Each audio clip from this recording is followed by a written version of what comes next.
2012 تک میں پاکستان کراچی آتا رہا اور مشاعروں میں شرکت کری۔ کراچی ہے جہاں شعر سنانا اتنا آسان نہیں ہے۔ اگر کسی شاعر کو اپنی شاعری کو پرکھنا ہے تو وہ کراچی کے مشاعرے میں ضرور شرکت کرے۔ السلام علیکم ناظرین، آپ دیکھ رہے ہیں جسارت ڈیجیٹل اور میں ہوں آپ کا میزبان سید عامر اشرف۔ ناظرین، آج ہمیں خوشی ہے کہ ہم ایک ایسی شخصیت، ادبی شخصیت سے گفتگو کرنے جا رہے ہیں جن سے میرا رابطہ فون کے ذریعے ہوا۔ میں نے جسارت ڈیجیٹل کے لیے انٹرویو کے لیے ان سے گزارش کی، تھوڑی سی گفتگو کے بعد انہوں نے آمادگی خوشی کے ساتھ ظاہر کی اور پھر ہماری بات چیت کا سلسلہ شروع ہوا۔ میری مراد اردو کے معروف شاعر، منفرد شاعر، اردو کے معروف نہیں صرف منفرد شاعر منظر بھوپالی سے، جو سادہ لفظوں میں گہری اور بڑی بات کرتے ہیں اور جن کا ہر شعر براہ راست دل سے مکالمہ کرتا ہے۔ ان کو سننے اور ان کو جاننے والے یہ بات اچھی طرح سمجھتے ہیں کہ وہ دنیا بھر میں ان شعراء میں ان کا شمار ہوتا ہے جو انسان کے جذبات سے کھیلتے ہیں۔ ان کا ایک شعر دیکھیے۔ بیٹیوں کے بھی لیے ہاتھ اٹھاؤ منظر، بیٹیوں کے بھی لیے ہاتھ اٹھاؤ منظر، صرف اللہ سے بیٹا نہیں مانگا کرتے۔ واہ کیا کر رہے ہیں آپ، واہ واہ منظر بھائی، منظر بھائی، منظر بھائی اماک۔ ناظرین، آج ہم منظر بھوپالی سے ان کی شاعری، فکر اور ان کی کہانی ان کی زبانی سنتے ہیں۔ آئیے منظر بھوپالی کے ترنم کو بھی سنتے ہیں اور ان کی باتیں بھی جانتے ہیں۔ طاقتیں تمہاری ہیں، خدا ہمارا، طاقتیں تمہاری ہیں اور خدا ہمارا ہے، عکس پر نائے تیرا آئینہ ہمارا۔ ان کو آنسو بھی جو مل جائیں تو مسکاتی ہیں، بیٹیاں تو بڑی معصوم ہیں، جذباتی ہیں۔ نئی نسل کو پیغام دینے والا شاعر، ہمارے دکھ درد کو گنگنانے والا شاعر، ہماری ناانصافیوں پر احتجاج کرنے والا شاعر، ہمارا محبوب دوست جناب منظر بھوپالی۔ در بدر بھٹکنا کیا دفتروں کے جنگل میں، بیلچے اٹھا لینا ڈگریاں جلا دینا۔ کہہ دو میرو غالب سے ہم بھی شعر کہتے ہیں، وہ صدی تمہاری تھی یہ صدی ہماری ہے۔ اپنے پرکھوں کی وراثت کو سنبھالو ورنہ اب کی بارش میں یہ دیوار بھی گر جائے گی۔ کرنے والے خوشامد کے جو کھا رہے ہیں وہ مت کھائیے، آپ شاہین بن جائیں گے، آپ دانہ بدل دیجیے۔ وفا کا جنازہ میاں اور ڈھوئیں گے کتنے دنوں، جب وہ تسلیم کرتا نہیں آپ شانہ بدل لیجیے۔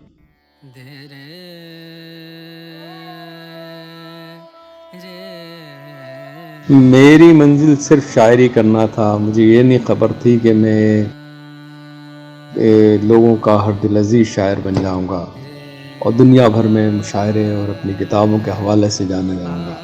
میں نے جو بھی شاعری کی لوگوں نے اسے قبول کری، وہ اچھی ہے خراب ہے یہ تو آئندہ کے 50-60 سال بعد پتہ چلے گا۔ ویسے میں نے کبھی کوشش یہ نہیں کی کہ بہت اچھے شعر کہہ پاؤں یا کہہ سکوں۔ یہ ادب کے حوالے سے میری شناخت اور میری شناخت صرف مشاعرے کے حوالے سے ہے اور یہی میری شناخت ہونا چاہیے۔ مجھے تو ابھی محسوس نہیں ہوا کہ میں مشہور شاعر ہوں یا میرا کوئی بڑا نام ہو گیا ہے۔ ابھی تو میں طالب علم ہوں، مشاعرے کی دنیا میں بھی اور ادب کی دنیا میں بھی۔ میں تو سیکھنا ہی چاہتا ہوں، جو حاصل ہوتا ہے اسے میں کہیں جہاں سے کچھ جو بھی ملتا ہے کوشش کرتا ہوں کہ اس پہ عمل کروں۔ سید علی رضا سے منظر بھوپالی بننے تک کا سفر 45 سال کا سفر ہے۔ اس دوران زندگی میں نہ جانے کتنے موڑ آئے، کتنی مشکلیں آئیں، مگر مجھے اپنی منزل کی طرف چلنا تھا، میں چلتا رہا اور سید علی رضا سے منظر بھوپالی ایک چھوٹا سا نام حاصل کر لیا۔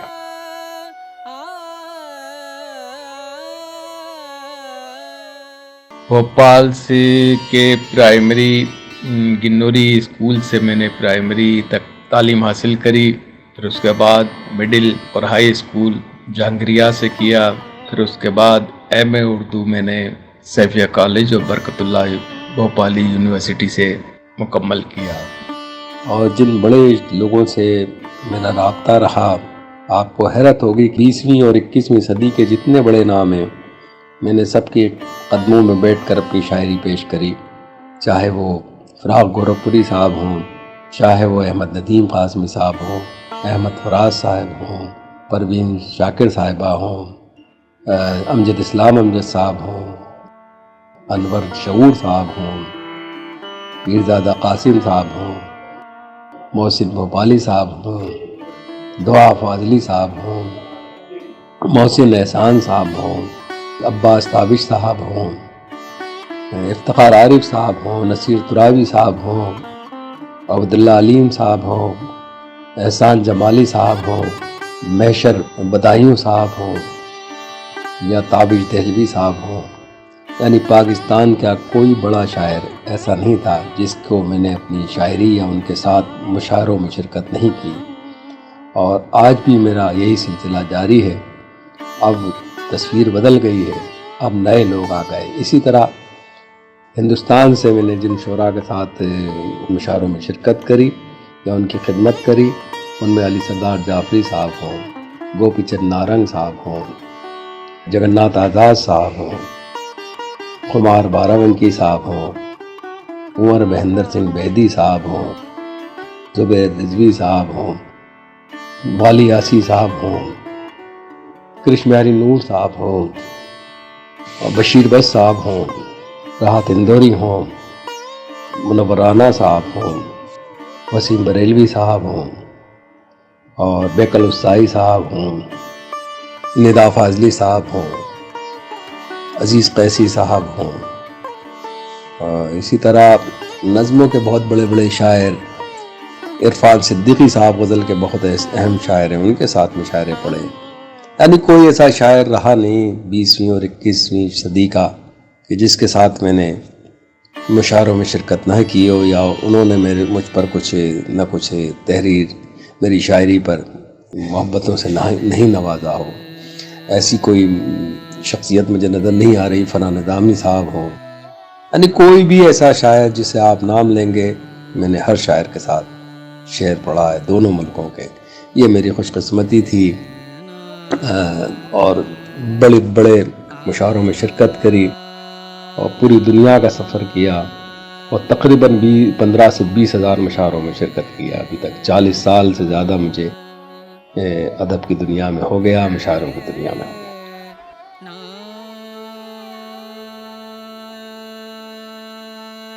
ایک نیا موڑ دیتے ہوئے پھر فسانہ بدل دیجئے، یا تو خود ہی بدل جائیے یا زمانہ بدل دیجئے۔ شاعر کے نزدیک زمانے نہیں بدلتے، بلکہ شاعر زمانے کو بدلتا ہے، اور میں اسی عمل پہ پوری طرح کھرا اترا ہوں۔ میں نے کبھی زمانے کو بدلتے ہوئے نہیں دیکھا، بلکہ میں نے اپنی شاعری کے ذریعے کوشش کی ہے کہ زمانے کو بدل لوں۔ وفائیں کر کے بھی ہم بے وفا ہی کہلائے، یہ ہیں بزرگوں سزائیں تمہاری بھولوں کی۔ بیٹیاں ہوتی ہیں پر نور چراغوں کی طرح، روشنی کرتی ہیں جس گھر میں چلی جاتی ہیں۔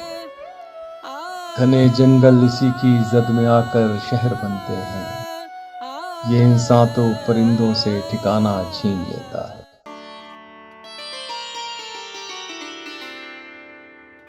شاعری میرے نزدیک زندگی کا خوبصورت حصہ ہے۔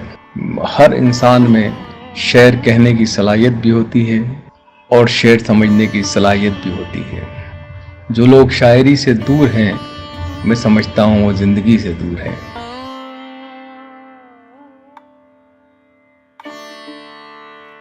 نثری نظم بھی شاعری کا ایک حصہ ہوتا ہے، اور میں نے بھی کئی نثری نظمیں کہی ہیں، گیت بھی کہے ہیں۔ کوشش کرتے رہنا چاہیے، اچھی نثر ہو، اچھی شاعری ہو یا اچھی نثری نظم ہو، اس کا استقبال ہونا چاہیے۔ اور اگر اس کو بہت ہی سلیقے سے کہی جائے اور اسے جس موضوع پہ وہ نظم کہی جا رہی ہے اس موضوع کا مکمل احاطہ کیا ہو، تو میں سمجھتا ہوں خوبصورت شاعری ہوتی ہے نثری نظم میں بھی۔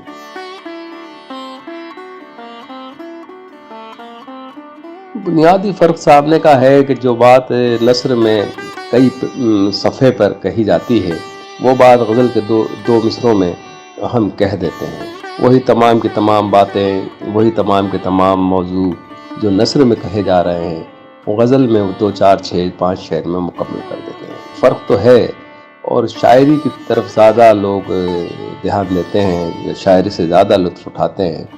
بہت سے لوگ افسانے، کہانیاں، داستانیں، ان کی طرف بھی اپنا رجحان رکھتے ہیں، مگر عام فہم آدمی، عام لوگ شاعری کو زیادہ پسند کرتے ہیں۔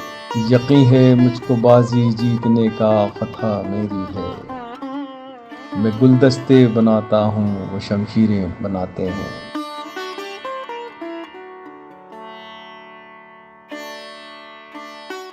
شاعری انسانی جذبات کی خوبصورت عکاسی ہے، اور آج کی شاعری تو مکمل طور پہ ہر موضوع پہ کہی جا رہی ہے، چاہے وہ سیاسی ہو، چاہے وہ سماج کے سے جڑی ہو، چاہے وہ ماں پہ شاعری ہو، چاہے بہن پہ شاعری ہو۔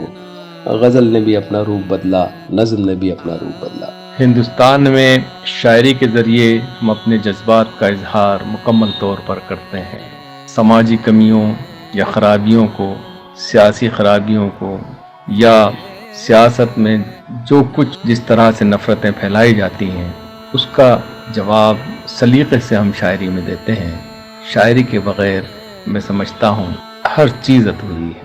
شاعر سماج کو ایک نئی دشا دیتا ہے، شاعر سماج کو ایک حوصلہ دیتا ہے، شاعر زندگی کا ایک خوبصورت حصہ ہوتا ہے۔ اس کے بغیر کائنات ادھوری سی نظر آتی ہے۔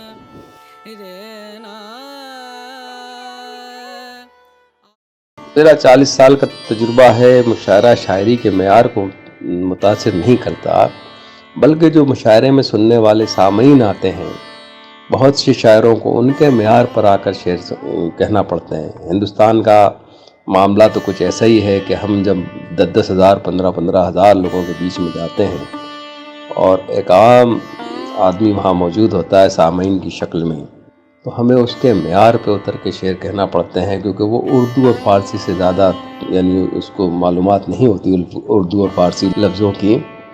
تو بعض وقت تو یہ ہوتا ہے کہ کوئی مشکل لفظ آیا تو ہمیں بتانا پڑتا ہے اس کا مطلب، اور آسان شاعری، آسان لفظوں میں شاعری کی جاتی ہے۔ مشاعرہ اپنی جگہ ہے، ادب اپنی جگہ ہے، دونوں اسکول ہی الگ ہے۔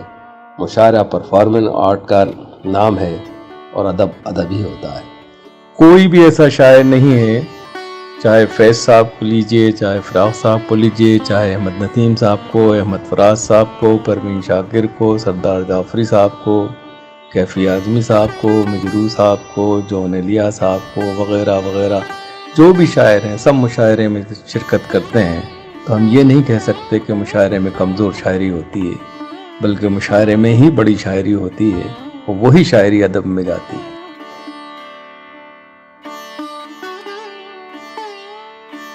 ہندوستان میں ایسی کوئی بات نہیں ہے، شاعر بااخلاق ہوتے ہیں، بہت ہی ادب سے اپنی زندگی گزارتے ہیں، کبھی دوسروں کے کو کسی ناراض کرنے نہیں کرتے۔ شاعری بھی کیونکہ ان کو اس طرح کی ہوتی ہے کہ وہ اپنے آپ کو محفوظ رکھتے ہیں، اور میں نے تو نہیں دیکھا 40 سال میں کہ شاعر کوئی بد اخلاق ہو۔ فیض صاحب سے لے کر آج کے شاعر تک سبھی محبتیں حاصل بھی کرتے ہیں اور لوگوں کو محبت بھی دیتے ہیں۔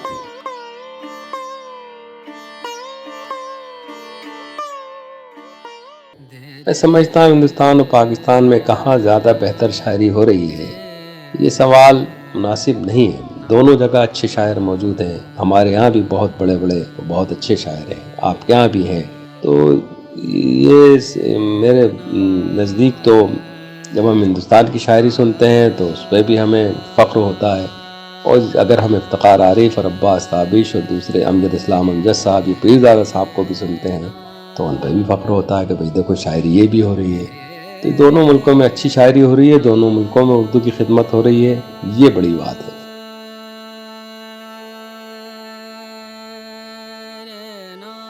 کیرلا میں زبان الگ ہے, وہاں اردو میرے خیال سے کم ہی پڑھی جاتی ہوگی, اور دوسری بات ہے ان کی تہذیب, ان کا کھانا پینا, رہنا سہنا سب الگ ہے.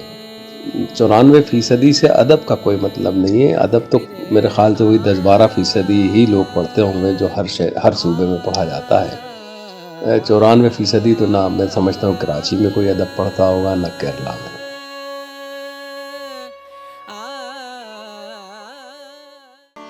پاکستان اور ہندوستان کا دونوں جگہ کا ایک ہی حال ہے, لوگ اردو کتابیں کم پڑھ رہے ہیں. سبب یہ ہے کہ ہر چیز تو واٹس ایپ, یوٹیوب, ہر چیز موجود ہے, تو کتاب کون خریدے گا. امیزون پہ بھی کتابیں موجود ہیں, آپ دیکھیے واٹس ایپ پہ ہر چیز آ رہی ہے, فیس بک پہ ساری چیزیں موجود ہیں, انسٹاگرام پہ ساری چیزیں موجود ہیں. پھر سب سے بڑا یوٹیوب کا معاملہ ہے کہ مشاعرے سننا ہے, غزلیں سننا ہے, جو بھی سننا ہے, کسی کو پڑھنا ہے. گوگل آپ کو ہر طرح کی مدد کرتا ہے. تو کتابوں کی اسی وجہ سے کچھ سیل کم ہوئی ہے, مگر مایوس نہیں ہونا چاہیے. اچھی کتاب جب بھی آئے گی مارکیٹ میں ہزاروں کی تعداد میں چھپے گی, ہزاروں کی تعداد میں لوگ اسے خریدیں گے. آج بھی اردو میں ہندوستان پاکستان میں سینکڑوں مجموعے چھپتے ہیں, سینکڑوں نثر کی کتابیں چھپتی ہیں, سینکڑوں دینی کتابیں چھپتی ہیں. آپ یہ نہیں کہہ سکتے کہ اردو کمزور ہو رہی ہے یا اردو پڑھنے والے کم ہو رہے ہیں. میں پوری ذمہ داری سے کہہ سکتا ہوں کہ پچھلے کئی صدیوں سے زیادہ اس صدی میں اردو کی خدمت کی جا رہی ہے, اور اردو کی کتابیں چھپ رہی ہیں اور لوگ پڑھ رہے ہیں.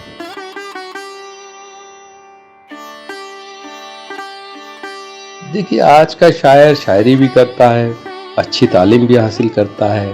ہمارے شاعروں میں ڈاکٹر بھی ہیں, سافٹ ویئر انجینئر بھی ہیں, انجینئر بھی ہیں, بہت بڑی بڑی پوسٹوں پر ہیں.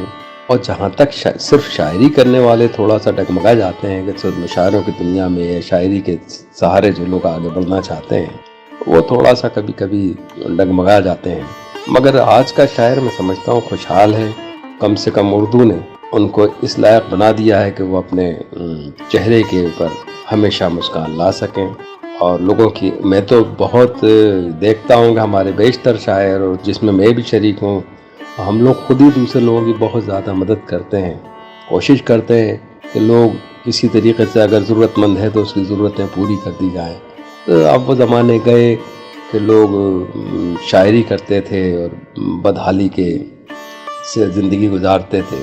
اب زمانہ بدل گیا, اب شاعر بھی اپنے ملک کی خدمت بھی کرتا ہے, اردو کی خدمت بھی کرتا ہے, شاعری بھی کرتا ہے, اور لوگوں سے داد بھی حاصل کرتا ہے.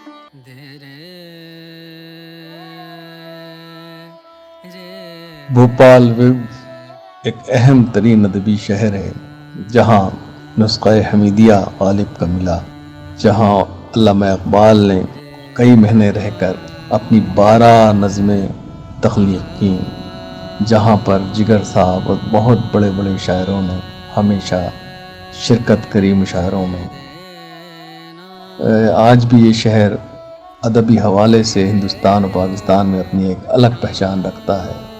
یہاں کے جو شاعر تھے ان میں جناب شیری بھوپالی, سراج میر خان صاحب, سخا مددی, کیب بھوپالی, تاج بھوپالی, اسد بھوپالی, باسط بھوپالی, ظفر صاحبائی, بشیر بدر, ضیاء فاروقی صاحب, اختر سعید خان صاحب, فاغوالی علی صاحب, یعنی کتنے بڑے بڑے استاد یہاں گزرے اور ابھی بھی ہیں, اردو کی خدمت کر رہے ہیں. یہ شہر اردو کا سب سے خوبصورت شہر ہے جہاں لوگوں کے دلوں میں اردو دھڑکتی ہے.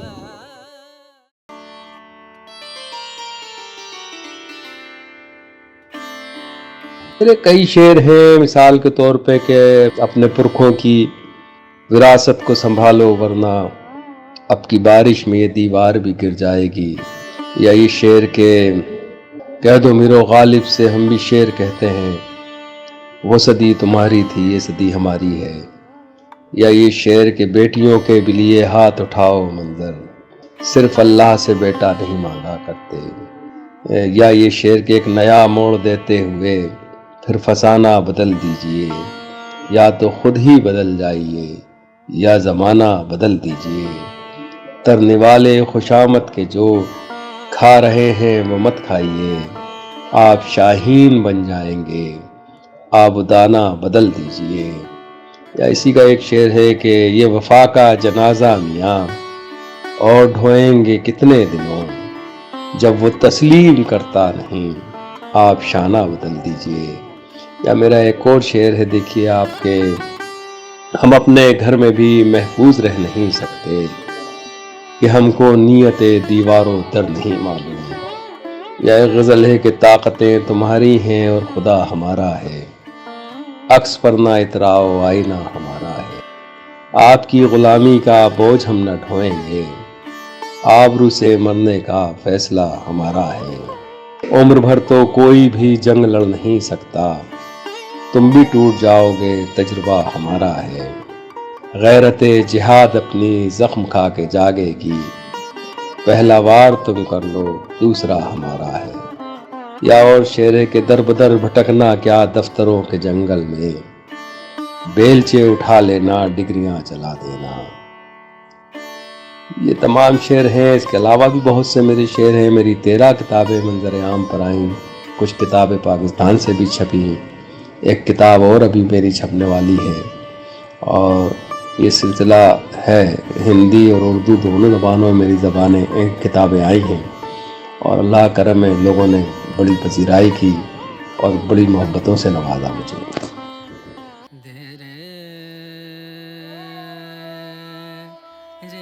دیکھیے میں نے علامہ اقبال، غالب میر، داغ دہلوی، فراق صاحب، ہمارے یہاں انڈیا میں نے کیفی صاحب کو پڑھا، ندا فاضلی کو پڑھا، عرفان صدیقی صاحب کو پڑھا ان کی کتابیں. اسی طرح اب جو نئی شاعری ہو رہی ہے، عباس تابش ہیں یا اور بھی لوگ ہیں، ان سب کو جب وقت ملتا ہے تو پڑھ لیتے ہیں. اور یہی قابل ذکر شعراء میں اس وقت شمار ہیں. راحت اندوری تھے ہمارے ہاں، منور رانا صاحب ہیں، محمد علوی تھے. یہ سب اہم شاعر تھے اور ان کو میں نے افتخار عارف صاحب کو پڑھا. یہ سارے لوگ بڑے نام ہیں اور اچھے شاعر ہیں، ان لوگوں کو میں نے پڑھا ہے.